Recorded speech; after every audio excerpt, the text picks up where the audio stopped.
Well, what makes me so confident that I can win is I'm the greatest fighter in the world. 1 minute she was the most dominant fighter on the planet. The woman Joe Rogan said might be able to beat half the men in her division. She's a cultural icon. She really is like something out of a movie. The baddest woman on the planet, the first female superstar in UFC history, a walking first-round armbar. Then, in front of a record crowd in Australia, a head kick landed. Her body hit the canvas and the aura was gone. Less than 14 months later, she walked into the cage again and got stopped in under a minute. No comeback fight, no feel-good return, just silence, a few short interviews, and then pro wrestling. If you weren't paying attention, it looked like she just vanished.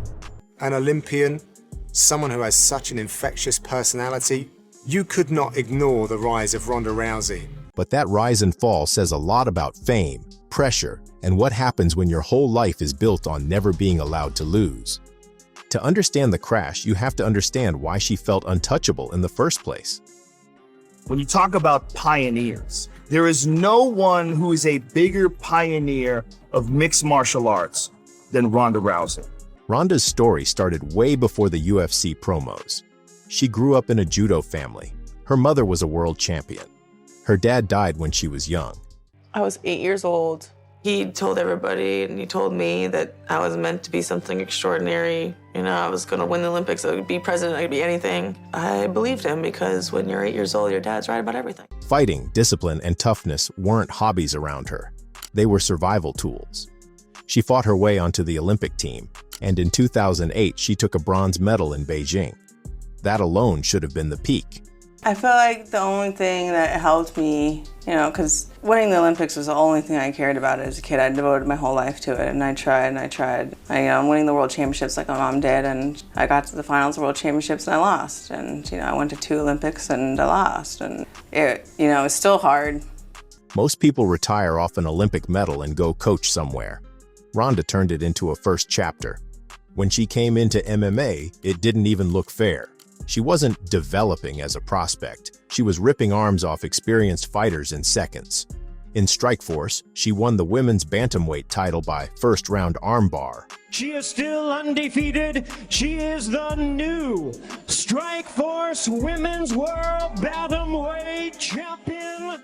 The formula was simple and terrifying. Walk forward, eat a punch if you had to, grab a clinch, hit a throw, armbar. Everyone knew what she wanted to do. Nobody could stop it. When the UFC finally opened the door to women and created the bantamweight belt, they didn't hold a tournament. They just handed her the title and said, "You're the champ, now defend it." And she did.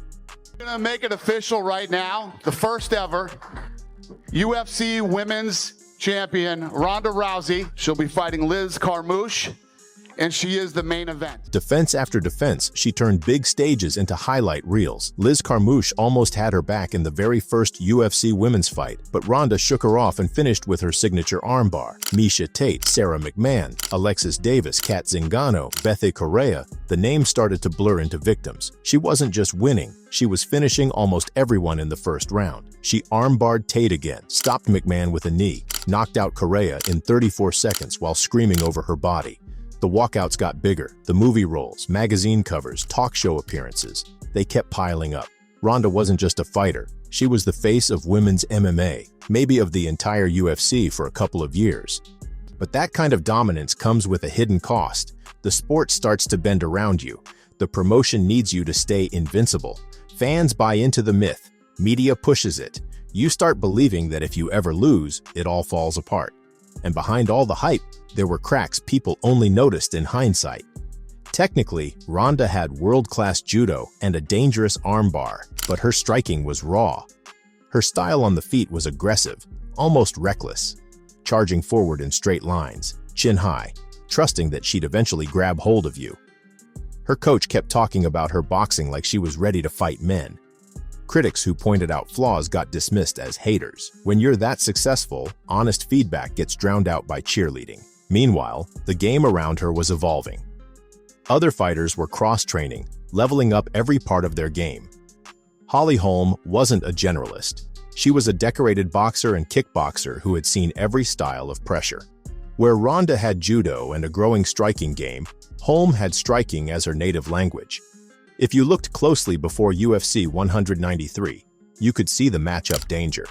But most people didn't look. They saw the undefeated record, the quick finishes, the movie posters. The idea of Ronda losing felt impossible. Then came UFC 193 in Melbourne. And I want to show the world why I am the best. And I still have more to prove, and Holly is one more person that I want to prove myself against. She's the type of fighter that you have to be very, very patient with. I feel like she's gonna try and keep distance and keep far away from me and get me frustrated, and to a point I'll make a mistake and she can try and kick me in the head, but it's not gonna go like that. It was supposed to be another showcase. Stadium crowd, huge pay-per-view. Ronda on the posters, Ronda in the promos, Ronda walking out as this unbeatable champion. Holly Holm was presented as just another challenger, a respectful Jackson Wink fighter with good footwork, nice head kicks, but nowhere near the aura. From the opening bell, it didn't look like any of Ronda's past fights. Holm circled. She picked her shots. Ronda swung wild and missed. Every time Ronda rushed in, Holly stepped out at an angle and made her pay. A left hand snapped Ronda's head back. A clinch here and there, but no clean judo throw. The longer the round went, the more you could feel something people weren't used to feeling in a Ronda fight: doubt. By the end of the first round, Ronda's face was marked up. She swung and fell, literally missing and ending up on the ground on one knee while Holm stepped away. You could see the frustration. She chased instead of cutting off the cage. The champion, who was supposed to break people mentally, looked like she was the one running out of ideas. In the corner between rounds, there wasn't a sense of calm tactical adjustment. It felt like everyone still assumed her willpower would fix it. It didn't. Round 2 didn't last long. Ronda came out still pressing, still chasing. Holm kept doing what was working: sidesteps, jabs, left hands. Then came the famous sequence. Holm slipped another wild swing.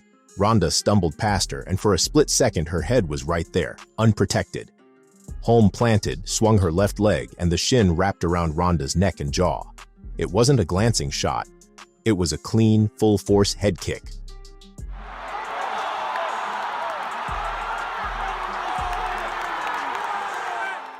Ronda's body crumpled against the canvas. A couple of punches landed before the ref jumped in. Just like that, the myth was over. The world reacted instantly and brutally. Clips of the knockout were everywhere. Memes, slow-mo breakdowns, screenshots. Hype to could she beat Cain Velasquez? Could she, and it's like, oh my God, look what she's doing to these women. Could she, remember that? The same machine that had built her up as unstoppable found a new story. How could she have been so overrated? Overnight, it felt like the internet turned her into a punchline. For Ronda, it wasn't just a loss. In interviews later, she admitted that in the hospital afterward, while doctors were checking her out, she thought about ending her life. For someone whose entire identity was built around winning, that one moment felt like proof that she was nothing without the belt. That's not healthy, but it's what happens when you fuse your self-worth to a record. And then came the silence. No immediate rematch, no quick bounce-back fight. Ronda stepped away, disappeared from the spotlight. Officially, it was time off to recover and reset. Unofficially, it was a mental health crisis, a shaken ego, a need to figure out who she was without the aura. While she was gone, the division moved on. Holm lost the title to Miesha Tate. A new champion, Amanda Nunes, started quietly destroying everyone put in front of her. It didn't feel like Ronda's division anymore. The sport rarely waits for anyone. Still, for the UFC and for Ronda, there was one last bet to make: a comeback fight. No warm-up opponent, no slow build, straight into a title shot against Amanda Nunes at UFC 207. It was a huge risk on paper. Nunes was a hard-hitting champion in her prime, with vicious hands and a killer instinct. Ronda had been out for over a year, mostly away from media, no real public sign that she had fixed the holes in her game. But the posters came back. The promos played the old highlights. The narrative tried to sell it as, she's back. Ronda Rousey is back. She will fight December 30th for the title. When she walked to the cage that night, the crowd reaction was still loud, but different. Less, this is a formality. More, is this going to work? Ronda's face was serious, almost distant. Nunes looked loose, like someone who knew exactly what she was about to do. From the opening bell, it was clear the sport had moved on. Ronda walked forward with the same boxing-heavy stance her coaches had drilled into her. Nunes met her in the center and immediately started landing heavy punches, straight right hands, hooks, shots that snapped Ronda's head back. There was no feeling out process, no time to find a clinch. Ronda didn't react like the old Ronda. There were no real-level changes, no desperate clinch attempts with her usual timing. She stood in front of a prime striker and got hit over and over. Her legs buckled, she tried to fire back, but her punches had no snap compared to Nunes. The ref watched as her head whipped around. After less than a minute, with Ronda eating clean shot after clean shot and stumbling along the cage, the fight was stopped. No takedown, no armbar attempt, just a one-sided beating on the feet. The arena went quiet in a different way than in Melbourne. This time there was no shock that the unbeatable champ lost.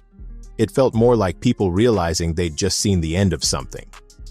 And I just got tapped and I was out. You know, even if I was out on my feet, I was out. Ronda walked out of the cage without a post-fight interview. There was no "I'll be back," no promises, no revenge talk. That was her last MMA fight. 2 defeats, 2 brutal finishes, from 12-0 to 12-2, with the last 2 entries overshadowing the 12 that built everything. What came next was a lot less violent, but just as important to the story. Ronda moved on, to WWE, to acting, to a different kind of performance.